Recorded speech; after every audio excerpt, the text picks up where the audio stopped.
Egaa kam jirtu kabajamtootaa fi jaallatamtoota maatii chaayinaalee Oroo student arras irra deebuudhaan barnoota keenya histirii kutaa 11ffaa yuunitii isaa afuraffaa paartii 8ffaa isaa qabannee dhufnee jirra.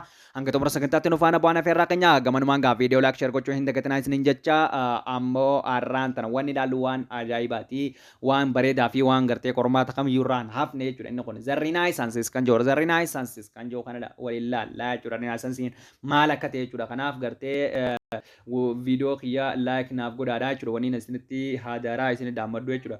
Kanaaf maal jechuudha renaissance jechuun the renaissance is the study of the Greco-Roman civilization yookaan the study of the Romans and the Greco-ancient civilization or the mal jannaan jechuudha rebirth of learning jannaan jechuudha is kana jechuudha. Kanaaf is new and kanaaf ga renaissance in a new interest in learning about the classical civilization of the Greco-Romans developed into jannaan is a new interest in haarin yookaan fadhiin haarin dhufuun yookaan fadhiin haarin barumsaaf qaban dabalaa dhufuun jechuudha. New interest in argamuun jechuudha. Is a new interest is learning about learning classical civilization Greco-Roman development into the cities Italy keessatti jechuudha. Guddachaa dhufuutu renaissance jechuudha. New interest jechuudha.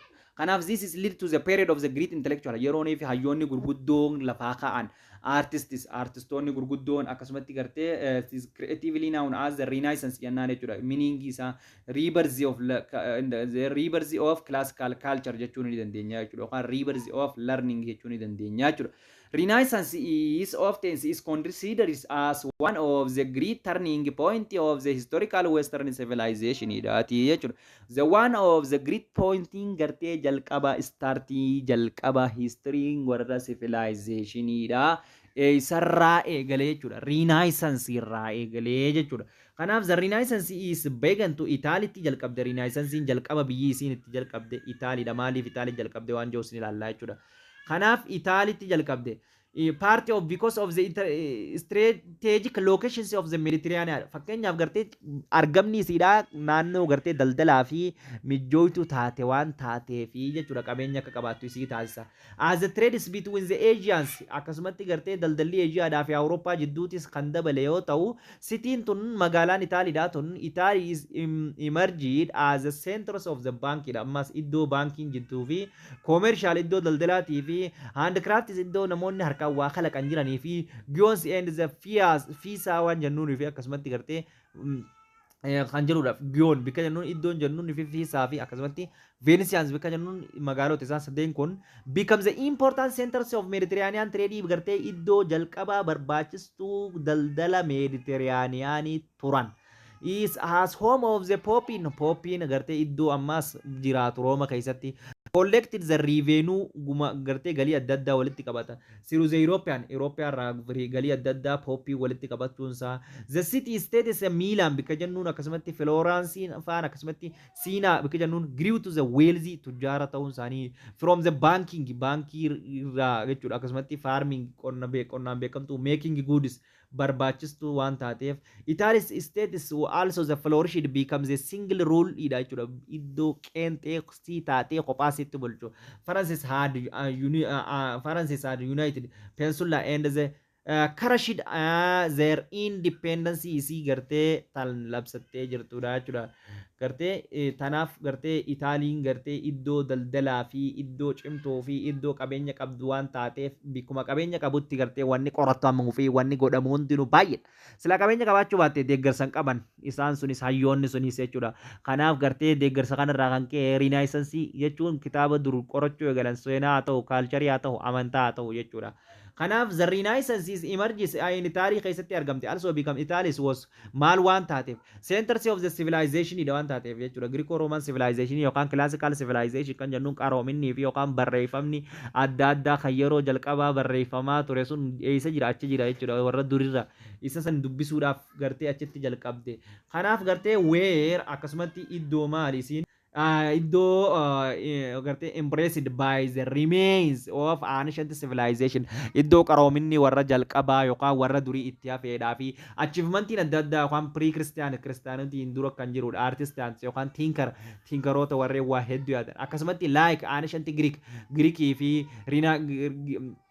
qorannoowwan adda addaa kan Greek godhaa turan gartee filoosoofroonni adda addaa warri Greek kan godhaa turan Renaissance thinkers believe maal jaanii yaadan is the powers of the human reasons and explains the world powers of the human reason dha yookaan gartee waan gartee reasonidhaan gartee ilma namaatiif sababa waan gartee taata akka dhiyeessuudha qabna reasonidhaan sababaan dhiyeessuu qabna wanni kun kanaaf kana ta'e jechuudha akka warra Renaissance isaan lachuutu reasonidhatti amanan waan ta'eef they lacked at mass as the focus all things akkasumatti gartee luukidni kallaananiidhaa fi atmaan namoota irratti kan xiyyeeffataniidhaa fi akkasumatti focus kan godhan jechuudha wantoota hundarratti jechuudha.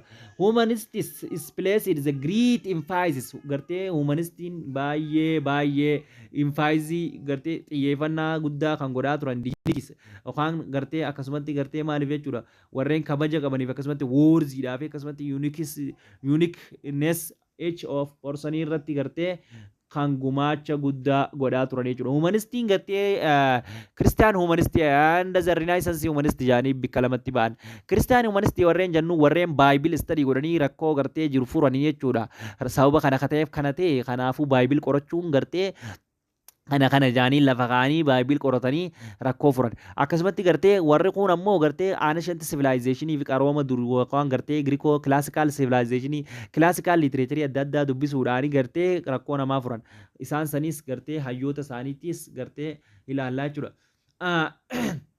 Kanaaf during the Renaissance gartee Renaissance during the Renaissance yeroonii fi yeroo jalqabaa keessatti Renaissancein yoggoonii fi guddachaa dhuftu emphasis isa during the Renaissance Wales Italianiin akkasumatti marchantes nobles to act as a protect supporting to artists and writing to the scholarota maal jaaniin laaggoon wagara wanni isin qabeenya qabaachuun barbaachiteef yeroo Renaissance kan warri daldaltootaatis daldaltoonni gartee warra Itaaliitis marchantonnis Walesronnis tujjaaronnis gartee artistoonnis akka gartee wanta godhaniif gartee support godhaa turan writing artistoota gartee akka kitaaba barreessan akkasumatti iskoolaaronni gartee gumaacha adda addaa qorannoo irratti akka godhan gargaaraa turan secularism is increased as the people began to show the great interest in the world than in the life after death secularism means gaamma ganaa cimaa dhufe jechuudha the separation states with maal jechuudha separation of state eenyurraa adda ba'uu jechuudha separation state and the religious yookaan amantaa fi mootummaan adda ba'uu jechuudha. Secularismiin cimaa dhufe yeroo kanatti jechuudha. Yeroo kanatti secularismiin guddachaa dhufe jechuudha. Giriitaa dhufe in the world than in the laughter after death. Jireenyi eega du'anii boodan jaanii waan yaadan irra namni maal jechaa dhufe. Duraan charchii maal jaa jechuudha. Waan addunyaa kana guutummaan guututti yaadin aadaati waa'uma gartee boruu gaafa duunee qofaa yaaddadhaadha waan joosunis hafaan dhufe. People is used to the observations and ilaaluu eegale uummanni experiment qorannoo gochuu eegale explain ibsuu eegale the word is jechaan rather than the simply relying on the traditional church teaching waan barsiifama akkaataa amantaa fi akka tarchiin jirutti dhiisaniitiiti maal jechuudha reality yookaan ragaa qabatamaadhaan waan takka explain godhuudhaan observation godhuudhaan ilaaluudhaan qorannoo gaggeessuudhaan ibsuu eegalanii jechuudha. Kanaaf Renaissance artististoonni Renaissanceidha artistiin akkasumatti architecturein barreeffamni scholarni akkasumatti writing scientists created the legacy of the achievement gumaacha adda addaa godhaa turan that is still the influence used today kan gartee hanga har'aatti influence godhaa jiran hunda wantoonni isaan gaafas godhan jechuudha still influence used today hanga har'aatti itti fayyadamaa kan jirru hunda lafa kaanii turan. First we will look oguni filaallo mee artistoota oguni filaallo impact is mainly printing tolchanii turanii bar akkasumatti sculpture adda addaa illee nuuf kaasanii turanii jechuudha. Before Renaissance duratti wanni jiru sculpture fi wanni kakaasan tunis wanni jiru wanni kakkalaqan tunis artistic talent gradually influence kan godhaa ture Byzantine Empire style dha kanneen Roman school jennu fa'a religious painting dha where the waan amantaati highly doctorial yookaan maal jechuudha decorative often with gold and jewels kan qabudha jechuudha but they appeared flat and life like kan fakkaatu jechuudha. Jireenya jireenya jaalatamaa yookaan gartee kan fakkaatudha jechuudha. Wanni isaan kaasaa turan jechuudha. Amantaa irratti kan wal fakkaatu juicy kan qabudha jechuudha. Goldiidhaan kan kakaafamu. Akkasumatti figure of thesis floated is space and without shadow gartee without shadow kan suuraa takka kan gaadidduudhaan alatti akkasumatti kan kaasamaa ture. The size of the flag sorry the size of flag figure sizing gartee waan isaan kaasan sanii based on the importance irratti hunda note maal irratti hunda where it is placed eessatti wanti kun in the picture eessatti kaafamuu qaba waan jiru irratti hundaa'u in the 13th century keessatti the painter of namtichi jennuun eenyunni Goito namni jennuun kun 1267 hanga 1837tti had already astonished Italians by painting nama gartee akkaataa gartee paintingiin gartee itti kaafamtu fakkiin itti kaafamtu nama kakaasaa turedha. Inze nama paint godhaa turedha. Inze interly new style kan fidedha. Akkasumatti using kan fayyadamedha. Akkasumatti uneasiness with the figures is not life like space akka hin argasen life like space maali warra charchitimi ammoo life like space geeroon license akka hin jiraanne kan godhanidha jechuudha. Goitoon is a figures where the giving the deep z kan qabudha jechuudha. Akkasumatti baay'ee realistic kan gaayee adda namaa baafamuudhaaf shading and showed kan nu agarsiisudha jechuudha. Emotionally and the gesture baay'ee kan gartee miira keessa nama galchuu fi kan gartee adda namaaf ba'udha jechuudha. During the Renaissance yeroo Renaissance each government is generation coming you is generations of Italian artists made to the improvements gumaacha adda addaa godhaa turanii jechuudha. Akkasumatti the painting waa paint godhuu irratti and the realistic baay'ee isaanii gartee reaalii irratti hundaa'uudhaan realistic irratti hundaa'uudhaan paint godhaa turan. Akkasumatti gartee their challenges was showed challenging kun maal nu argisiisa yookaan gartee 3 dimensional nu argisiisa spice to the 2 dimensional surface irratti qaama gartee akkanatti 2 dimensional ta'e x fi y ta'e irratti 3 dimensional kaasu jechuudha waan cimaa jechuudha kun. Kanaaf gartee isaan kana nu barsiisaa jechuudha. Maasikoo namni jennuun 14 duwwaa takka hanga 1428 and the other artist also the introduce kan godhe jechuudha. Shadow and the introduce kan godhe kan guddise gaadiddu akkasumatti and the other realistic effect jechuudha. Fakkii maal qabu kaasan isaan fakkii akka waan gaadidduu qabu kaasan jechuudha. Ogguu asii gallaaltis akka achi mul'atu waan akkasii kaasan jechuudha. Italian painting reached the peak reonii fi yeroo waa kaasuun fiixeerra yookaan riichii irra gahee yeroonii fi eenyutu Renaissance keessatti within the painting Leonardo da Vinci nama Leonardo da Vinci kun nama baay'ee cimaa fi akkasumatti nama Mona Lisa kaasedha jechuudha. And the Royal nama jennu jechuudha. Michael Rafael nama jennuun nama yerooniif isaan jechuudha. Leonardo da Vinci amma bara 1452 hanga 1519 was the sculpture adda addaa kan kaasedha. In the inventory nama cimaadha. As well as the painting nama bartee waa kaasudha. Akkasumas such as the worker nama waa hojjetudha. Mona Lisa nama kaasedha bara inni jalqabaaf waan Mona Lisa bareeddu san jechuudha. And the last support isaati jechuudha.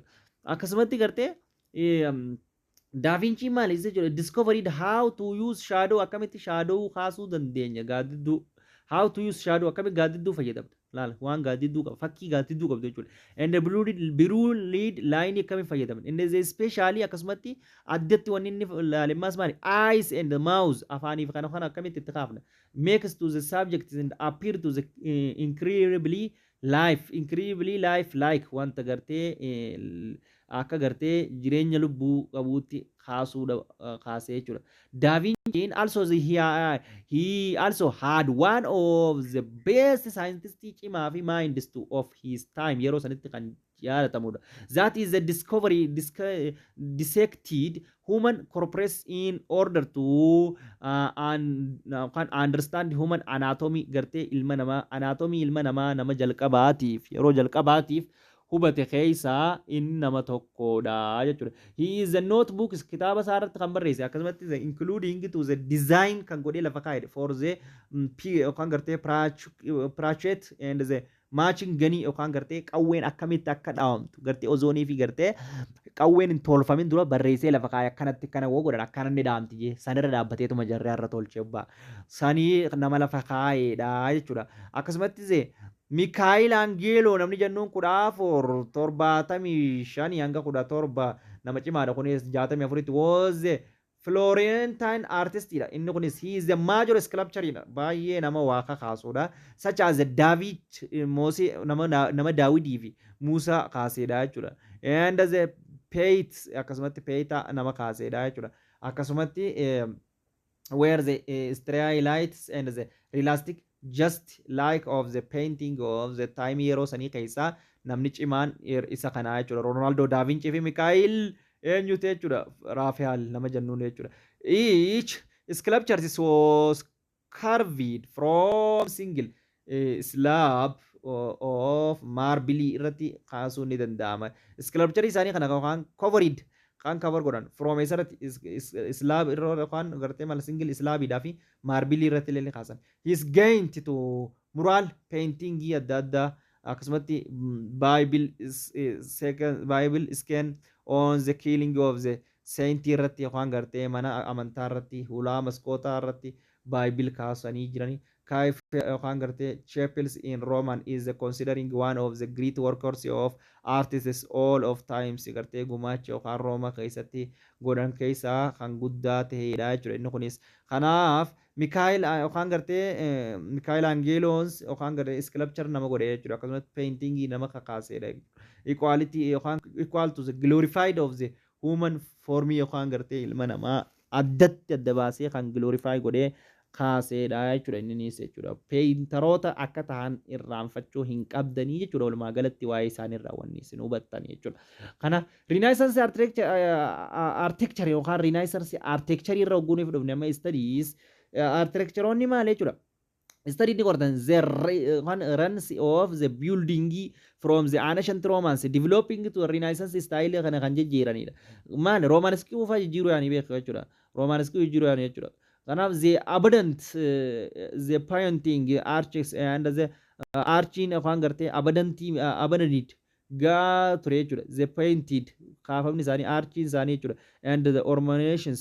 of the Middle East keessatti kan jiru sun yeroo saniif gartee abundant dibbame yookaan dhiifame waa'ee Middle East irraatti dhiisaman yeroo sanitti kanaaf they used to the colony kan fayyadaman san and circular archii kan fayyadaman of ancient architectures for the simply classical style dha jechuudha isaanan sun classical style keessatti yeroo sanitti warreen akka mataskaana gartee achi gadi kalaalee Roomaa keessatti jechuudha artii isaanii keessatti jechuudha in the early Renaissances Florence akkasumatti citizens building the large cathedralota adda addaa ijaaranii turan Rooma keessatti jechuudha but they only did not how to complete it is again to roof garuu akkamitti lafaa buura isaa kaasanii jalqabanii akkamitti isa kana xuruufii isaa kana xumurraa hin beekne hin dandeenye hidhaaban they had the compositions dorgommii godhan gaggeessan among the architecture warreen waa tolchu kana jidduutti Filippoon namni jennuun tokko Filippoon Brulechis namni jennuun who had the study inni qorate Roman building gartee akka ijaarame was the choose was winery ta'eeti inni sun maal ta'e jechuudha filatame he developed inni guddise developed a dome of the created and the immense and the introductory spaces gartee maal godheetti guddise akka ijaaramu godhe at the time yeroo sanatti the cathedrals of the Florence was the largest church in the world largest church in the world ta'eeti cathedralni influence dha kun baay'ee mul'ate jechuudha eega inni tolche booda the accomplishment in the arts demonstrated the Renaissance fascinations within his world rather than next as well as the teaching achievement possibly from the applications reason kana jechuun Renaissance jechuudha accomplishment godhan jechuudha and arti yookaan gartee artiidha demonstrate godhanii and the Renaissance is fascinating within the world rather than next as well as the technical achievement isaanii akka guddatu jechuudha kan milkaa'inni guddinas teeknika isaanii post kan gartee possibly from the applications of reasoning isaanii akka fooyya'uu accomplish godhanii xumuranii gartee agarsiisanii turanii jechuudha. Kanaaf the period of the Renaissance is had the remarkable impact of the intellectual life such as learning and literature dha jechuudha. Impactii godhee ture akkasumatti gartee yeroon gartee Renaissance dha kun impactii wantoota akka barruutii fi barnoota irrattis dhiibbaa godhee ture jechuudha. Renaissance humanist is study kan goratan warri humanist jennuun kun classical Roman civilization warreen qaratan jechuudha. Poetiidhaa fi gartee waa'ee filaasofaraataa fi barreeffamaa fi akkaataa barruu kitaaba warra dur kan qo'atan jechuudha.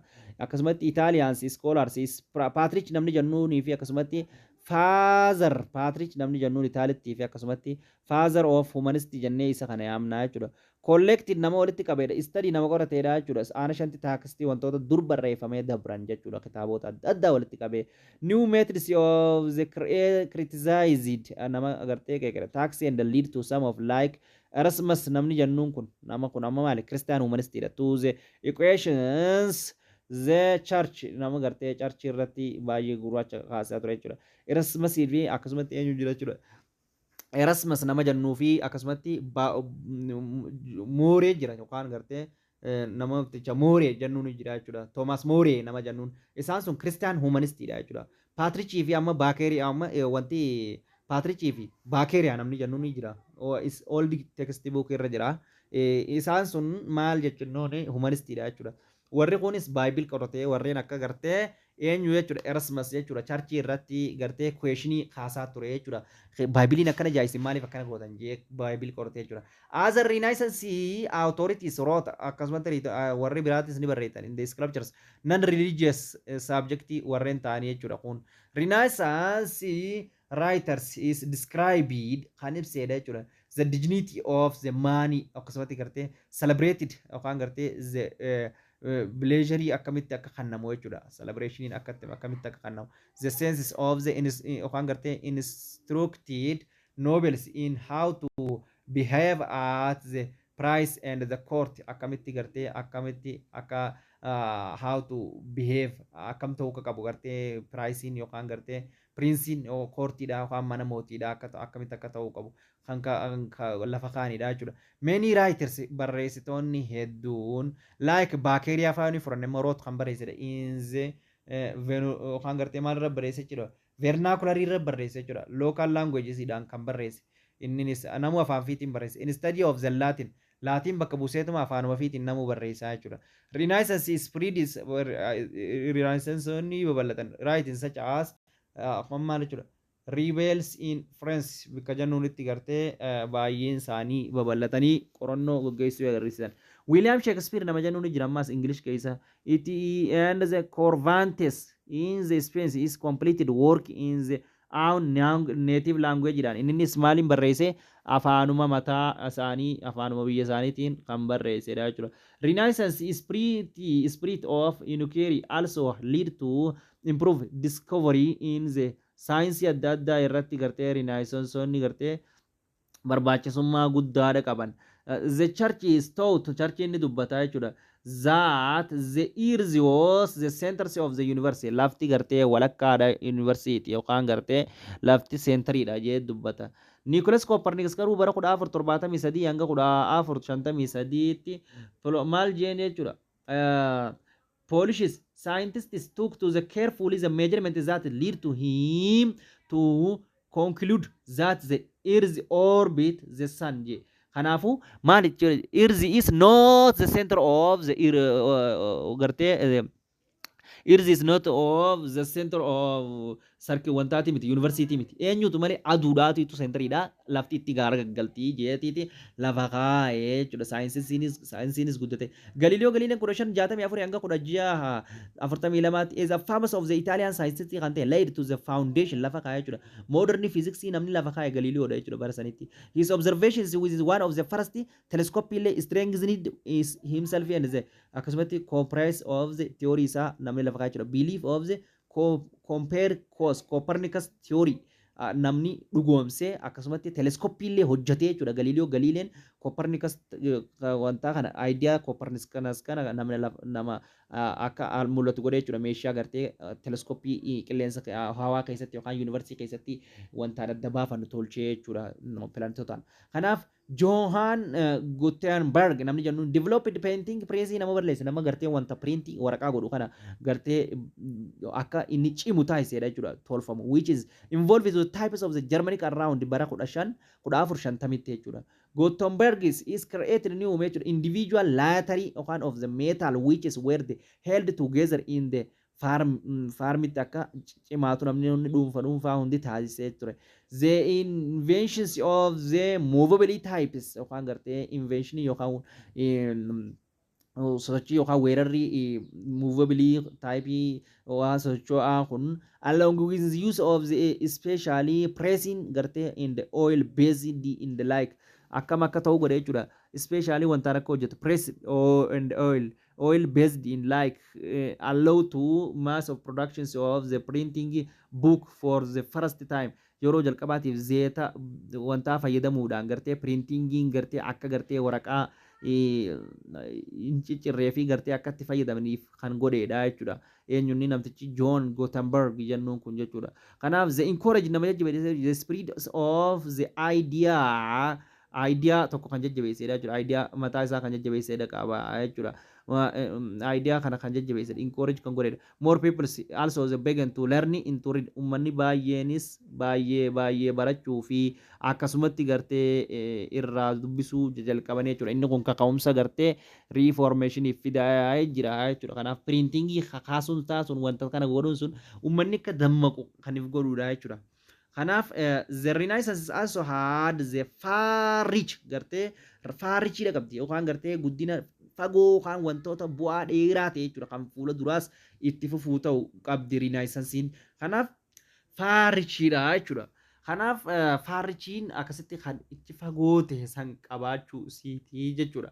Kanaaf Nicholas Machiavelli namni jennuun was the contrast and the political in the city waan gartee countries in the political of the city states of the Florence namate nama biyya Florence inni kun his book ni barreessa kitaaba isaa keessatti Prince was the guide book kitaaba qajeelchaa how to the secure akkamitti iccitiin gartee akkamitti waan gartee maintaining the political power aangoo siyaasaa akkamitti eegan Machiavelli argued ni gorse yookaan ni morme that is the most successful namni cimaan aangoo turuu danda'u were not those who acted according to the law akka seera ja'utti deemaan oolu or the conscience but those who willing to do whatever was the necessarily to hold power and the justifies the names justifies umura laalu qaba the injustice of